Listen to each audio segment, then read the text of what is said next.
எப்பவுமே நம்ம cauliflower, mushroom இதிலெல்லாம் தான் சில்லி செய்வோம். புடலங்காயிலலாம் வந்து அதிகமாக நம்ம இந்த மாதிரி ஃப்ரைஸ் எல்லாம் பண்ண மாட்டோம். இன்றைக்கி புடலங்காயை வச்சு நம்ம சூப்பரான ஃப்ரை எப்படி செய்கிறதுன்னு தான் பார்க்க போகிறோம். வாங்க இது எப்படி செய்கிறதுன்னு பார்க்கலாம். இது வந்து நல்லா ஜூஸியாகவும் இருக்கும், டேஸ்ட்டும் டிஃப்ரெண்ட்டாக இருக்கும். இதுக்கு நம்ம ஒரு பவுல் எடுத்துக்கலாம். அதில் ஒரு 2 ஸ்பூன் வந்து கடலை மாவு போட்டுக்கலாம். கடலை மாவு தான், ஆனால் வீடியோவில் வந்து கலர் டிஃப்ரெண்ட்டாக தெரியுது. அதே ஸ்பூனில் நம்ம 2 ஸ்பூன் வந்து கார்ன்ஃப்ளவர் மாவு போட்டுக்கலாம்.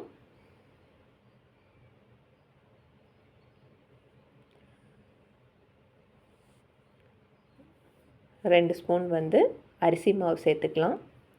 இதுக்கு வந்து மைதா மாவு சேர்க்கக்கூடாது. கார்ன்ஃப்ளவர், அரிசி மாவு, கடலை மாவு தான் சேர்க்கணும். அப்போ தான் டேஸ்ட் நல்லாயிருக்கும். இந்த மாவுக்கு தேவையான அளவு நம்ம உப்பு போட்டுக்கலாம். இஞ்சி பூண்டு ரெண்டையுமே வந்து இடித்து நான் போட்டிருக்கேன். இஞ்சி பூண்டு பேஸ்ட்டு கூட நீங்கள் சேர்த்துக்கோங்க. போட்டுட்டு இது எல்லாமே நம்ம கொஞ்சம் நல்லா கலக்கி விட்டுக்கலாம். அதுக்கப்புறம் நம்ம வந்து சில்லி மசாலா சேர்த்துக்கலாம். காலிஃப்ளவர் சில்லியாக இருந்தாலும் சரி, சிக்கன் சில்லியாக இருந்தாலும் சரி, நீங்கள் என்ன மசாலா யூஸ் பண்ணுவீங்களோ அது 1 ஸ்பூன் சேர்த்துக்கலாம். இல்லை எனக்கு இந்த மசாலா தேவையில்லைன்னா மல்லித்தூள், மிளகாய்த்தூள், கரம் மசாலா தூள் சேர்த்துக்குங்க. புடலங்காயை வந்து உள்ளே இருக்கிற விதையெல்லாம் எடுத்துட்டு மேலே இருக்கிற தோலையும் லைட்டாக வந்து அந்த பல்லாக இருக்கிற இது கத்தி இருக்கும்ல, அதில் வந்து லைட்டாக சொரிஞ்சுட்ட மாதிரி இது பண்ணிவிட்டு இந்த மாதிரி நீளமாக கட் பண்ணி சேர்த்துக்கோங்க.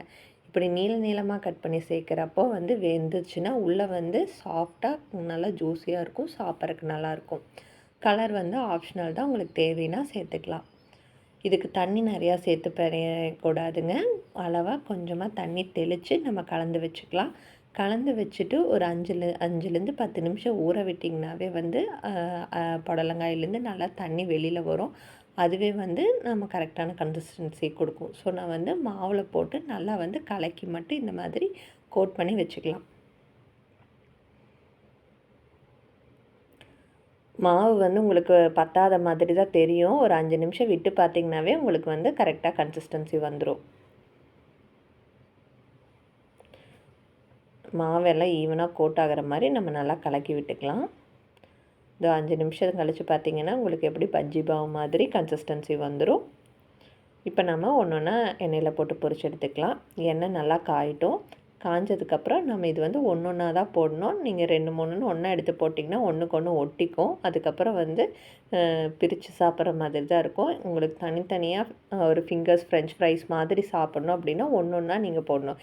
இந்த மாதிரி மசாலாக்களை கோட் பண்ணி ஒன்றா எடுத்து நீங்கள் எண்ணெயில் போடணும். எண்ணெயில் போட்டதுக்கப்புறம் போய் ஒன்றா ஒட்டிக்கும். நீங்கள் வந்து கலக்கி விட்டுட்டே இருக்கணும். இடையில ஒட்டாத மாதிரி பிரித்து விட்டுட்டே இருந்தீங்கன்னா உங்களுக்கு தனித்தனியாக வரும்.